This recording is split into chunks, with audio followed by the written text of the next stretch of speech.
नमस्कार। जेपीएससी की तैयारी करने वाले सभी साथियों का स्वागत है। आज हम झारखंड की कृषि से जुड़े उन सभी जरूरी पहलुओं को खंगालेंगे जो आपके एग्जाम के लिए बेहद जरूरी हैं। एकदम पॉइंट टू पॉइंट, सिर्फ वो जो परीक्षा में आएगा। तो आज हम क्या क्या देखने वाले हैं? सबसे पहले जमीनी हकीकत क्या है, फिर सबसे हॉट टॉपिक मड़ुआ क्रांति, उसके बाद झारखंड की शान ला और तसर, फिर देखेंगे कि सिंचाई के बड़े प्रोजेक्ट्स कौन से हैं और आखिर में बात करेंगे उन चुनौतियों की जिन पर मेंस में सवाल बन सकता है। तो चलिए शुरू करते हैं और सबसे पहले समझते हैं कि झारखंड में खेती की असली तस्वीर है क्या, इसकी बुनियादी सच्चाइयां क्या हैं। ये जो आंकड़ा आप देख रहे हैं ना, ये समझिए झारखंड की कृषि की पूरी कहानी कह देता है। जरा सोचिए, 87% खेती, मतलब लगभग हर 10 में से 9 खेत पूरी तरह से मॉनसून के भरोसे हैं। ये फैक्ट जेपीएससी एग्जाम के लिए एकदम बेसिक और सबसे जरूरी है। अब जरा इस फर्क को देखिए। झारखंड का कुल एरिया है करीब 79.71 लाख हेक्टेयर, पर असल में खेती कितने पर होती है? सिर्फ 25 लाख हेक्टेयर के आसपास, मतलब कुल जमीन का बस 23% हिस्सा। ये दिखाता है कि यहाँ खेती का दायरा कितना सीमित है। और इसकी एक बहुत बड़ी वजह है कि यहाँ ज्यादातर खेती एक फसली है, मतलब साल में एक ही मुख्य फसल, और वो है धान। लगभग 80% खेती खरीफ के मौसम में धान की ही होती है। ऐसा क्यों? क्योंकि पठारी इलाका होने की वजह से रबी आते आते जमीन की नमी खत्म हो जाती है। चलिए अब बात करते हैं एक बहुत ही हॉट टॉपिक की, जो करंट अफेयर्स के लिहाज से समझिए कि सवाल छप चुका है, और वो है मड़ुआ क्रांति। ये बहुत बहुत जरूरी अपडेट है। नाम बदल गया है। झारखंड मिलेट मिशन को अब ऑफिशियली झारखंड मड़ुआ क्रांति के नाम से जाना जाएगा। ये तारीख दिसंबर 2025 और ये नया नाम दोनों दिमाग में बैठा लीजिए। अच्छा, सरकार इसे प्रमोट करने के लिए क्या कर रही है? सीधा पैसा दे रही है। कितना? पूरे 3,000 रुपए प्रति एकड़, और ये पैसा सीधा किसानों के बैंक अकाउंट में जा रहा है, डीबीटी के जरिए। ऐसे आंकड़े अक्सर एग्जाम में पूछ लिए जाते हैं। कुछ और फैक्ट्स देख लेते हैं, और ये सारे आंकड़े एग्जाम के लिए वीवीआई हैं। हाल के डेटा के मुताबिक 32,911 किसानों को 15.63 करोड़ रुपए दिए जा चुके हैं। फोकस जिले कौन से हैं? गुमला, सिमडेगा और खूंटी। और सबसे खास बात, महिलाओं के नेतृत्व में प्रोसेसिंग यूनिट्स लगाई जा रही हैं। अब आते हैं उन दो चीजों पर जो झारखंड की शान है, मतलब इनमें झारखंड का कोई मुकाबला ही नहीं है पूरे देश में। हम बात कर रहे हैं लाह और तसर की। इस टेबल को तो बस दिमाग में बिठा लीजिए। राष्ट्रीय हिस्सेदारी देखिए, 55% लाह और लगभग 76.4% तसर रेशम। ये आंकड़े कमाल के हैं। और एग्जाम के लिए सबसे जरूरी क्या है? इनके पोषक पेड़। लाह के लिए पलाश, कुसुम और बेर, और तसर के लिए अर्जुन और आसन। ये नाम रट लेने हैं। अब ये एक, आप कह सकते हैं, क्रांतिकारी बदलाव है। लाह की खेती को अब कृषि का दर्जा मिल गया है। इसका मतलब क्या हुआ? इसका सीधा मतलब है कि अब लाह के किसानों को भी केसीसी लोन, फसल बीमा, एमएसपी, ये सारे फायदे मिलेंगे। उनकी आर्थिक स्थिति के लिए ये एक बहुत बड़ा कदम है। हमने शुरू में ही बात की थी कि झारखंड की खेती कैसे मॉनसून पर टिकी है।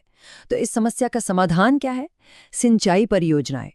मुश्किल इलाका होने के बावजूद ये प्रोजेक्ट्स राज्य की खेती के लिए किसी लाइफलाइन से कम नहीं है।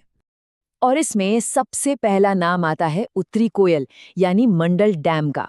इसकी कहानी भी बड़ी दिलचस्प है। 1972 में शुरू हुई, फिर दशकों तक अटकी रही, और अब जाकर 2026 में इस पर तेजी से काम फिर से शुरू हुआ है।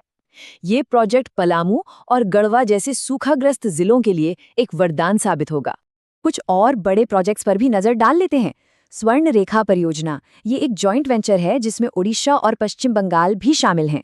फिर है दुमका में मयूराक्षी नदी पर बना मसांजोर डैम, जिसे कनाडा डैम भी कहते हैं। और अब सरकार का नया फोकस है माइक्रो लिफ्ट इरिगेशन पर, जिसे जेएसएलपीएस के जरिए 50 नए ब्लॉकों में फैलाया जा रहा है। तो अब तक हमने अच्छी बातें की, अब आते हैं चुनौतियों पर। और ये सेक्शन, ये प्रीलिम्स और मेंस दोनों के लिए बहुत जरूरी है, क्योंकि यहाँ से विश्लेषणात्मक सवाल बनते हैं। ये आंकड़ा देखिए और जरा सोचिए, 69%, मतलब 2/3 से भी ज्यादा जमीन लैंड डिग्रेडेशन यानी भूमि क्षरण की चपेट में है। इसकी मुख्य वजह है ढलान वाली जमीन और बारिश से होने वाला मिट्टी का कटाव। तो सवाल उठता है कि भाई मिट्टी की उपजाऊ शक्ति लगातार कम क्यों हो रही है? इसका सबसे बड़ा, सबसे प्राथमिक कारण क्या है? सोचिए जरा। इसका जवाब है मिट्टी की अम्लीयता, यानी सॉइल एसिडिटी।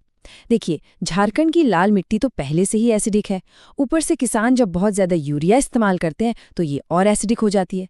नतीजा, न्यूट्रिएंट लॉकआउट, मतलब पौधे मिट्टी से जरूरी पोषक तत्व ले ही नहीं पाते। और इसका समाधान क्या है? चूने का इस्तेमाल। और आखिरी चुनौती, आधुनिकीकरण में रुकावट। क्यों? क्योंकि यहाँ खेत ही ऐसे हैं, छोटे छोटे, बिखरे हुए, पथरीले। ऐसी जमीन पर आप बड़े बड़े ट्रैक्टर या हार्वेस्टर कैसे चलाएंगे? ये प्रैक्टिकल ही नहीं है। तो कुल मिलाकर बात यह है कि झारखंड की कृषि का भविष्य यहाँ की प्रकृति से लड़ने में नहीं है, बल्कि उसे समझकर उसके साथ तालमेल बिठाकर चलने में है। तो आखिर में ये एक बड़ा सवाल है, क्या मड़वा क्रांति जैसी पहले और सिंचाई पर दिया जा रहा नया जोर झारखंड की सबसे बड़ी चुनौती, यानी उसके भूगोल को ही उसकी सबसे बड़ी कृषि शक्ति में बदल पाएगा? इस पर विचार जरूर कीजिएगा। तो चलिए, आज जेपीएससी सिलेबस के एक बहुत ही जरूरी और कह सकते हैं कि एक हाई स्कोरिंग हिस्से पर बात करते हैं। जी हाँ, हम बात कर रहे हैं एग्रीटेक की। देखिए, ये वो टॉपिक है जो ना बहुत तेजी से बदल रहा है और एग्जाम में यहां से सवाल आने पक्के हैं, ये मानकर चलिए। ठीक है, तो देखते हैं कि आज हम क्या क्या समझने वाले हैं। सबसे पहले हम इसकी नींव यानी आधारशिला को देखेंगे, फिर बात करेंगे बाजार और किसान सहायता की, उसके बाद देखेंगे कुछ बहुत ज़रूरी मोबाइल ऐप्स, फिर सैटेलाइट टेक्नोलॉजी पर आएंगे, भविष्य की तकनीकों जैसे कि एआई और ड्रोन पर भी बात होगी, और हाँ, आखिर में वो सारी बातें जो एग्जाम के लिए सबसे ज़रूरी हैं। चलिए, तो शुरू करते हैं हमारे पहले हिस्से से, आधारशिला। यानी हम उस डिजिटल नींव की बात कर रहे हैं जिस पर आज हर किसान और हर खेत की एक नई पहचान बनाई जा रही है। तो सबसे पहले तो यही सवाल उठता है कि ये डिजिटल कृषि आखिर है क्या? देखिए, अगर बिल्कुल आसान शब्दों में समझे ना, तो इसका बस एक ही मकसद है, टेक्नोलॉजी का इस्तेमाल करो, खेती में लगने वाली लागत को कम करो और पैदावार को बढ़ाओ। मतलब फार्मिंग को और ज्यादा प्रिसाइज और जाहिर है प्रॉफिटेबल बनाना। और इसी दिशा में सरकार का एक मास्टर प्लान है जिसे कहते हैं एग्री स्टैक। इसको ऐसे समझिए कि इसके जरिए हर किसान को एक यूनिक फार्मर आईडी दी जा रही है। अब इससे होगा क्या? इससे ये होगा कि जो पीएम किसान जैसी योजनाएं हैं ना, उनका पैसा अब सीधा किसान के खाते में जाएगा। बीच के जितने भी बिचौलिए जे वो सब खत्म। और आप देखिए, इसी प्रिसिशन को, इसी सटीकता को एक कदम और आगे ले जाता है भू आधार। मतलब अब सिर्फ किसान ही नहीं, बल्कि देश में जमीन के हर एक टुकड़े को उसकी अपनी एक अलग डिजिटल पहचान मिल रही है। और हाँ, एक बात गांठ बांध लीजिए, ये जो 14 अंकों का ULPN नंबर है ना, ये परीक्षा के लिए बहुत बहुत जरूरी है, इसे याद रखिएगा। चलिए, अब आते हैं अपने दूसरे हिस्से पर, बाजार और किसान सहायता। अब हम ये देखेंगे कि ये जो डिजिटल नींव तैयार हुई है, ये किसानों को असल में सिस्टम से जोड़ती कैसे है। और इसमें जो सबसे बड़ी पहल है वो है ई-नाम, यानी नेशनल एग्रीकल्चर मार्केट। इसका लक्ष्य बहुत सीधा है, एक राष्ट्र एक बाजार। मतलब राज्यों के बीच की जो सीमाएं हैं ना, उन्हें खत्म करो और किसानों के लिए एक बड़ा, खुला हुआ और कॉम्पिटिटिव बाजार बनाओ। तो सवाल यह है कि ये काम कैसे करता है। चलिए एक उदाहरण से समझते हैं। सोचिए, रांची में कोई किसान बैठा है, वो अपनी फसल को ऑनलाइन लिस्ट करता है और गुजरात में बैठा कोई व्यापारी उसकी बोली लगाकर उसे खरीद लेता है। नतीजा क्या हुआ? किसान को अपनी मेहनत की सबसे अच्छी, सबसे ऊंची कीमत मिली। ये जो पहल है, ये डिजिटल क्रांति की शुरुआती पहलों में से एक थी। मतलब किसान कॉल सेंटर। इसने किसानों को एक सीधा रास्ता दिया कि वो अपनी ही भाषा में एक्सपर्ट से बात कर सकें और अपनी जो रोजमर्रा की दिक्कतें हैं उनका हल तुरंत पा सकें।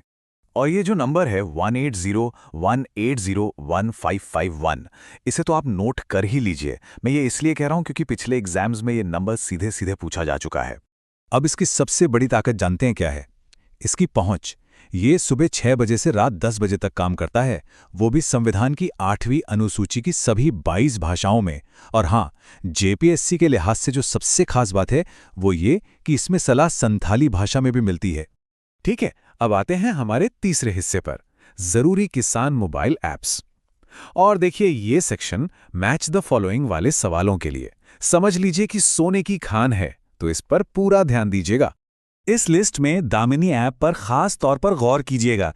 इसे IITM पुणे ने बनाया है और इसका काम है GPS के आधार पर 30-45 मिनट पहले ही बिजली गिरने की चेतावनी देना। अब आप खुद सोचिए, झारखंड जैसे राज्य के लिए ये ऐप कितना जरूरी है। ये सचमुच एक जीवन रक्षक ऐप है। चलिए अब थोड़ा जूम आउट करते हैं और बड़े पैमाने पर देखते हैं। हमारा चौथा खंड है सैटेलाइट और मौसम प्रौद्योगिकी। अब हम देखेंगे कि अंतरिक्ष से ऊपर से टेक्नोलॉजी खेती को कैसे बदल रही है। जरा सोच कर देखिए, MNCFC यानी Mahalanobis national crop forecast centre, इसकी मदद से सरकार को फसल कटने से भी पहले ही पता चल जाता है कि इस साल पूरे देश में पैदावार कितनी होने वाली है। और ये सब मुमकिन कैसे होता है? इसरो की सैटेलाइट तस्वीरों से। अब एक बहुत ही प्रैक्टिकल सवाल पर आते हैं जो सीधा झारखंड से जुड़ा है। हम सब जानते हैं कि झारखंड में सूखे का खतरा बना रहता है, तो सरकार किसी भी इलाके को आधिकारिक तौर पर सूखा प्रभावित घोषित करती कैसे है? क्या कोई तरीका है? जी हां, इसका जवाब है नाडाम्स। अब सूखे की घोषणा सिर्फ अंदाजे पर नहीं होती, बल्कि सैटेलाइट से मिले एकदम सटीक डेटा के आधार पर होती है।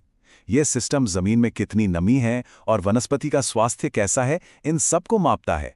और इसी तरह एक और प्रोजेक्ट है चमन। आप इसे MNCFC का ही एक कह सकते हैं कि फोकस्ड वर्जन समझ सकते हैं। बस फर्क ये है कि इसका सारा ध्यान खास तौर पर फलों और सब्जियों जैसी जो महंगी बागवानी फसलें हैं उन पर होता है। तो अब हम आते हैं अपने पांचवें हिस्से पर, जो हमें भविष्य की एक झलक दिखाता है। बात करेंगे AI और ड्रोन्स की। ये वो अत्याधुनिक तकनीकें हैं जो आज खेती का पूरा नक्शा ही बदल रही हैं। यहां ड्रोन की काबिलियत देखिए। एक ही टेक्नोलॉजी लेकिन काम दो बिल्कुल अलग। किसान ड्रोन के रूप में ये फसलों पर कीटनाशक और नैनो यूरिया जैसे तरल उर्वरक छिड़कने के काम आ रहा है। वहीं दूसरी तरफ स्वामित्व योजना के तहत यही ड्रोन गांवों में आवासीय जमीन की मैपिंग कर रहा है, ताकि लोगों को उनके घर का आधिकारिक प्रॉपर्टी कार्ड मिल सके। और AI का तो कमाल ही देखिए। एक तरफ माइक्रोसॉफ्ट और आईक्रिसैट का AI बुवाई ऐप है, जो 30 साल के मौसम डेटा का विश्लेषण करके बताता है कि बीज बोने की सबसे सही तारीख कौन सी है। दूसरी तरफ प्लांटिक्स जैसे ऐप हैं, जहां किसान सिर्फ एक बीमार पत्ते की फोटो खींचता है और AI तुरंत बता देता है कि कौन सा कीड़ा लगा है और उसका इलाज क्या है। मतलब एक डेटा साइंटिस्ट और एक प्लांट पैथोलॉजिस्ट, दोनों की ताकत अब एक किसान के स्मार्टफोन में है। चलिए अब आते हैं अपने आखिरी और सबसे जरूरी हिस्से पर, परीक्षा के लिए मुख्य बातें। ये आपकी फाइनल रिवीजन चेकलिस्ट है, तो चलिए फटाफट सबसे जरूरी तथ्यों और तारीखों पर एक नजर डाल लेते हैं। ये जो तारीखें हैं, 2004 में किसान कॉल सेंटर, 2012 में MNCFC और 2016 में इनाम। इन तारीखों को अच्छे से याद रखिएगा, क्योंकि JPSC की परीक्षा में अक्सर कालानुक्रमिक यानी क्रोनोलॉजिकल सवाल पूछ लिए जाते हैं। और जाते जाते एक सवाल आपके लिए छोड़ जाते हैं। सोचिएगा जरूर कि ये जो इतना बड़ा डिजिटल टूलकिट है, जो सूचना दे रहा है, बाजार तक पहुंच दे रहा है, सटीक उपकरण दे रहा है, इन सब के बावजूद भारतीय किसान के सामने आज भी सबसे बड़ी चुनौती कौन सी है, जिसे पार करना अभी बाकी है?